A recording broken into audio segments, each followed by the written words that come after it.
How's it going? John Rael and with the lovely Caroline Gayle. We are doing the 12th episode of CosOmos. CosOmos. Which was the, I forget the name of this episode. It was the global warming one. It was the definitively global warming one. Jesus. You fucking believe it. Or Neil deGrasse Tyson will come to your house and punch your lights out. It's now clear beyond any reasonable doubt that we are changing the climate. Bitch. Motherlickers. Yeah, fucking I felt like I felt like one of those situations like at TAM, you're hanging with some scientist, he's telling you all these cool facts. Then he gets into the global warming thing. Totally. Global warming's happening. He, presents some more facts, some more science. Oh, our carbon dioxide weighs slightly more than natural carbon. Okay, cool, awesome. Tell me a little bit more about some of the other planets. No, sit down. Oh, we're gonna sit down. You will warming. listen to every analogy, allegory, and historical reference I have, slut. Okay? Don't hurt me, Neil deGrasse Tyson. A lot of this episode was talking about how we needed to be set free from our own natural pollutants, though, like going over what we can, solar power, really pushing the solar power as much as possible. Except not solar roadways. They didn't make it into this episode. No. I mean, these were shot before that epidemic of. Yeah, before people dumped a bunch of money into a. Let me sell you this really. A lot of people. Bridge. Yeah, a lot of people bought a bridge. A lot of people bought a bridge. Kickstarter. It's not even. I don't want to talk about it. Yeah. What else about it? Because I watched it and it was like it's an episode worth watching, especially if you have some doubts about this whole global warming thing, or you got a friend who has some doubts about this whole global warming thing. Like if you're hanging out with Penn and Teller, I think they should watch this episode. Well, I think they believe in global warming at this point in time. They're on board finally? I think they're on board since that one episode they have bullshit. Yeah, they have written quite a bit about how all our scientist friends agree. So. The first time I went to TAM, they actually were talking on stage about that episode, and they at that point in time, this was 2008. They still were like, we don't know, we're not scientists. Yeah, they were still they were still in the plausible deniability. Yeah, which a lot of people.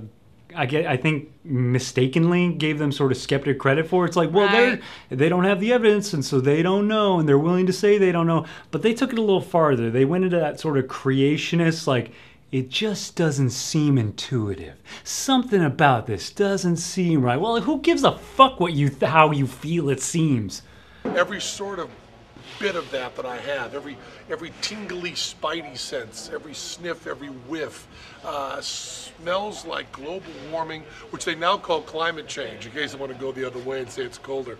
But it just reeks of fucking bullshit to me. Nobody gives a fuck. We've had a couple of rants involving Penn and Teller today. Oh, you were ranting about Kickstarter, Fuck yes. Kickstarter. So when we buy a house, fundanything.com. Buy the Skepta House. Yeah. For in-transit skeptics. Yeah, right now we'll just settle for some more film equipment. I just feel like we should own a house where down-and-out skeptics can go when they're having a hard time with life. That would have been handy. That would have been a few months ago. Anyway. I actually learned some stuff about global warming. And what did you learn this time around? What I learned, the thing that I learned that I had not known before, was that man-produced carbon dioxide actually weighs a little bit more than naturally produced carbon dioxide. I didn't know that. So we can literally measure how much carbon dioxide we are producing. And that's kind of what is that? The smoking gun? Right. That's the smoking gun right there. Did you learn anything else from this episode? They were doing solar energy a long time ago. Solar energy was pretty big. Did it at a World's Fair in Paris, right? Yeah. It was Paris, yes. There were French people there, right? I don't know. We could look this up. I just remember he ended up in the desert with tubes that he got really hot, which looked like a cool experiment to do. Doesn't everybody want to do that experiment? Yeah, in order to extract water to, irrigate deserts and grow stuff in the desert. Yes. Overly simplifying, bastardizing. That was actually a different person. That was doing the irrigation system in Egypt. Gotcha. There was a guy doing the solar paneling at the World's Fair, and then there was the gentleman trying to turn the desert green, and he was using Egypt or the African desert, not the American deserts. And then what interrupted that was the war. Fucking wars. The war. Ruining our science. I don't remember which war. I think it was World War I or II. I don't know. Glorious. We don't do history. We don't do history. We don't do research. We just kind of show up and look attractive. Sometimes I think I got enough sleep tonight. You know, sometimes I got the bags under the eyes. You gonna get some beauty sleep before Tam? I need to get a lot of beauty sleep before Tam. Jesus Christ.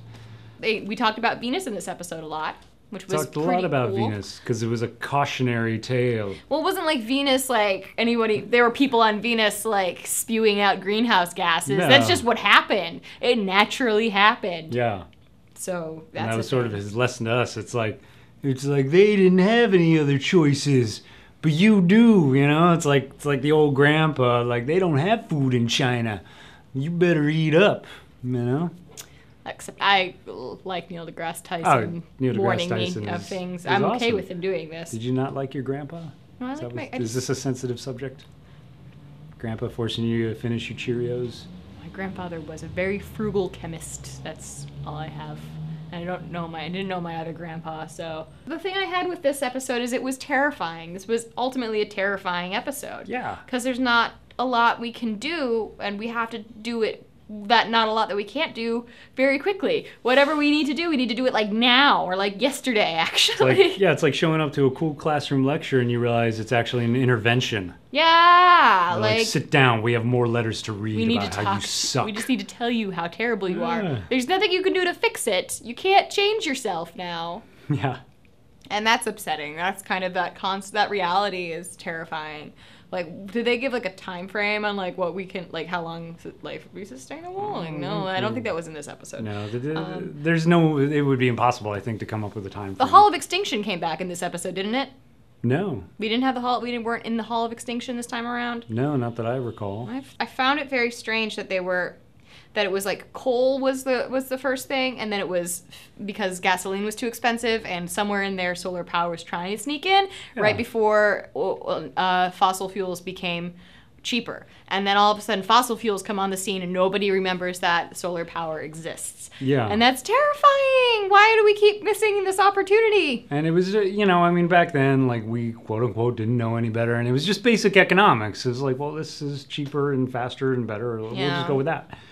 But, it's the long run. It's the long game. But now we know better. Think about the long game in this situation. Yeah. How could we really? Now we know better, so we're going to start doing everything correctly, right?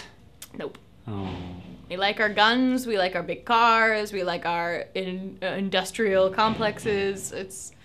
We like our cheaply made electronics. I mean, nothing's going to change. Yeah, but hopefully the technology will change, and soon it'll be like the big business, with solar energy. Right, and the technology does exist. It's just kind of like, I was having a conversation with someone the other day, and they were like, yeah, but if you, like, I was talking about electric cars and how cool it was that, like, Tesla released all of its patents to kind of make it easier for other people to make electric cars. I didn't know that. Yeah, that's really cool. Like, that's a great concept. And then they were like, but electricity won't be any better than fuel, and I just wanted to smack them. I held it in, but I wanted to. Yeah, well, it depends on where the fuel source is, and if we get more fuel sources that are clean, right. But we don't. Then it all balances out. The implications with electric power is that we can use something else to get our electricity. Yeah, we don't need fossil fuels options for electricity, and this was apparently beyond their comprehension for some reason. Yeah. So. Hopefully, more of our power plants will turn "quote unquote" green, even though I hate that phrase. Jesus. Green power. Huh.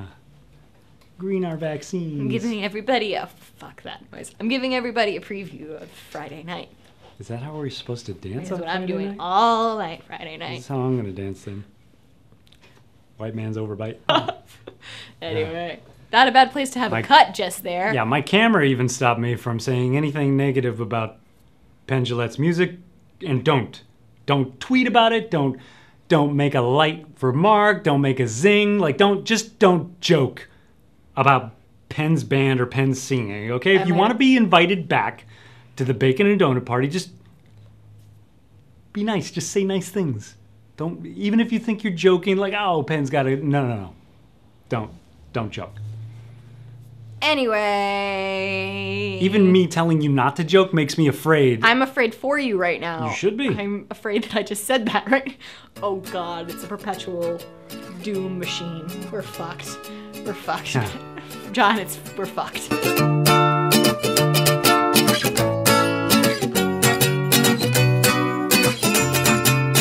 I've never never seen your smile. You just blew my fucking mind. Wow.